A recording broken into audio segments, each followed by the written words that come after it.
With the NHL salary cap expected to rise to as much as $113.5 million over the course of the next 3 years, pretty much every team is going to have quite a bit of cap space to work with over the next few off seasons, and I think there's a pretty good chance we could see teams use this as an opportunity to get rid of some unwanted contracts, and that we may see a lot more buyouts than we're used to seeing, because the annual buyout cost, or the dead cap space, whatever you want to call it, will take up a smaller percentage of teams' cap space as it continues to rise. So today I decided to put together a list of players that I believe are strong candidates to be bought out this summer, and as always, I want to know what you guys are thinking, so if there's any players that I don't mention in this video that you could see being bought out this offseason, be sure to let me know who those players are and why down below in the comments. So with that all being said, let's go ahead and start off the video with what I believe is a very obvious one, Justin Hall of the Detroit Red Wings. This past season, the Red Wings blue line was pretty brutal with the exception of Simon Edvinsson, Moritz Seider, and to an extent Albert Johansson.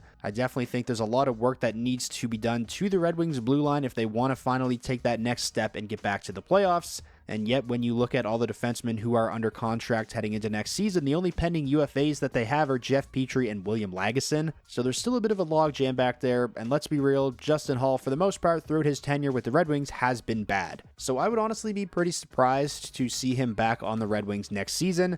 And I think the most likely outcome is that Justin Hall will be bought out, as opposed to the Red Wings looking for another team to take him off their hands. If Steve Yzerman had to attach a second-round draft pick to offload Jake Wallman's contract last summer, I don't even want to know what the asking price from teams would be to take on the final year of Justin Hall's contract. So I definitely think a buyout makes a lot more sense. Here is what that would look like. Shout out to Puckpedia for their buyout calculator tool. Next season, the Red Wings would actually save $2.27 million in cap space, and the following season they would lose $1.13 million in cap space, so really nothing. If I'm the Red Wings, I would much rather have that $1.13 million in dead cap space for the 2026-27 season than trade another second-round draft pick or a decent prospect to move Justin Hall to a different team. And it's not even really like the Red Wings need the cap relief this offseason that a Justin Hall buyout would provide. I think the biggest thing is just clearing up some space and clearing up a roster spot on that blue line so that they can go out and bring in a more steady defender, whether it's via trade or in free agency, and still have room for guys like Anton Johansson and Axel Sandin Pellikka to get a look next season. Moving on now to the next player on my list, we have Elvis Merzlikins, goaltender for the Columbus Blue Jackets. This season as a whole was a very positive one for the Columbus Blue Jackets, but when it comes to Elvis Merzlikins' individual performance, his numbers weren't great. Although he won more games than he lost, he still had a goals against average north of 3, a sub 900 save percentage, and a negative goal saved above expected. But despite getting below league average goaltending from Merzlikins, the Blue Jackets were still able to remain in the hunt for a playoff spot pretty much right up until the end of the season, because they were able to outscore a lot of their goaltending and defensive issues, as they were one of the better offensive teams in the league. And that kind of makes you think, what if they just got a little bit above league average goaltending this past season? They very well could have made the playoffs. And if the goal is to actually take that next step and make the playoffs next season, I would be pretty surprised if they go into next season with Elvis Merzlikins as the starting goaltender. Back in January of 2024, Elvis Merzlikins actually came out and said that he did request a trade from the Blue Jackets, which then led to Don Waddell saying last summer, let's be honest, nobody is going to trade for that contract. Nobody. And then he went on to say, people say, well, why don't you buy out the contract? It's a 6-year buyout, and there are years 3, 4, and 5, and 6 when you might need that cap space. So last offseason, Don Waddell made it known that he wasn't really open to the idea of buying out Elvis Merzlikins, but now that we've made it through another season and Merzlikins has just 2 years left on his deal, the buyout really doesn't look near as bad. Again, shout out to Puckpedia. Here is what an Elvis Merzlikins buyout would look like if he was bought out prior to the start of the 2025-26 season. The Blue Jackets would actually save quite a bit of cap space the first 2 seasons, and then the following 2 seasons, the dead cap space would only be $1.63 million, which again isn't that bad,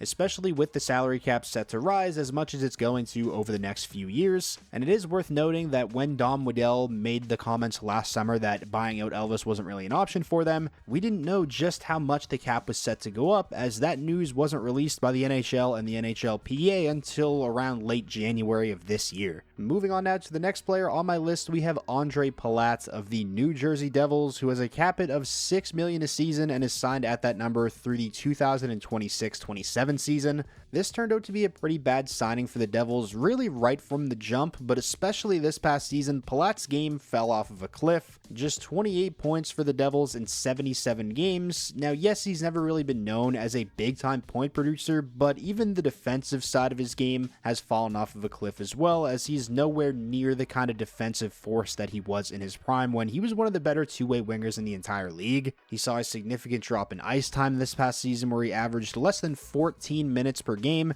which is the lowest amount of ice time he's averaged per game in a single season outside of his first season in the league where he only played 14 games. I think it's pretty clear Palat just isn't a good fit on this Devils team, and I think it would be in their best interest to try and move on from him this offseason. And given the fact that he's 34 years old and has a $6 million cap hit for the next 2 seasons, I can't imagine he has much trade value right now, if any at all. I mean, maybe given his championship pedigree and the fact that he's notoriously been a pretty solid playoff performer, there would be a contender out there interested in him. The Devils would almost certainly have to retain salary in any kind of Ondrej Palat trade, and even still, I don't think the return would be all that great. And it also should be mentioned that on July 1st, his no movement clause switches to a modified no trade clause, which is a 10-team trade list, which means he submits a list of 10 teams to the Devils that he would be willing to get traded to, so quite a bit of trade protection there. So for all of those reasons, I think Ondrej Palat being bought out by the Devils is a lot more likely than them trading him, and here is what an Ondrej Palat buyout would look like. The Devils would save a decent bit throughout the first 2 years of the buyout, and the final 2 years of the buyout, they would have 1.48 mil in dead cap space. Moving on now to the next player on my list. This one may be a bit controversial, but I'm going to say Jesperi Kotkaniemi is a buyout candidate this offseason, especially if things continue to go the way they're going for the Carolina Hurricanes in the Eastern Conference Finals. Kotkaniemi has a cap hit of a little over $4.8 million per season and is signed at that number through the 2029-30 season. That is a big contract for a player who really hasn't been able to develop into anything more than a bottom 6 defensive centerman. Again, if things continue to go the way they're going for Carolina in the Eastern Conference Finals, I feel like they could use a bit of a shakeup this offseason. They're a team that I believe needs more offensive weapons, and there just isn't a whole lot there offensively. With Jesperi Kotkaniemi, he had just 33 points in the regular season and has scored 0 goals for the Hurricanes in 11 playoff games so far this year, and he also had 0 goals in 11 playoff games last year. And I'm sure there's going to be some people that say he's still only 24 years old. There's got to be a team out there that will be willing to take a chance on him, and I would agree with that if there was only 2 or 3 years left on his deal, but he still has 5 more years left. In my opinion, this would be a very difficult contract for the Carolina Hurricanes to trade, so that's why I think he is a buyout candidate this offseason. And even though he has 5 years left on his deal, a Kotkaniemi buyout really doesn't look that bad for the Hurricanes, because for players who are under 26 years old, a buyout is 1/3 of the remaining salary owed on the contract as opposed to 2/3. So here's what that would look like. Throughout the first 5 years of the buyout, the Carolina Hurricanes are saving a lot. And for the final 5 years of the buyout, the dead cap space each season is only $841,000. Moving on now to the next player on my list. I feel like this is a fairly obvious one. Philip Grubauer, goaltender for the Seattle Kraken. This has been one of the worst contracts in the NHL for a while now. Not only has Philip Grubauer not been able to live up to this contract he signed with Seattle, throughout the majority of this deal, he has been one of the worst goaltenders in the entire NHL, with the exception of one playoff run in 2023. We know Joey Daccord is the guy in net for Seattle now. His extension kicks in next season, which will carry an annual cap hit of $5 million, and I doubt Seattle is going to want to have almost $11 million in cap space tied up in their goaltending tandem next season, especially considering the fact that the higher paid of the two goaltenders would likely only be starting, 25-ish games? So I definitely think there's a pretty good chance we see Philip Grubauer bought out at some point this offseason, and given the fact that he only has 2 more years left on his deal now, the buyout really doesn't look bad at all for Seattle. Here's what it would look like. They save a little less than $4 million in cap space the first year,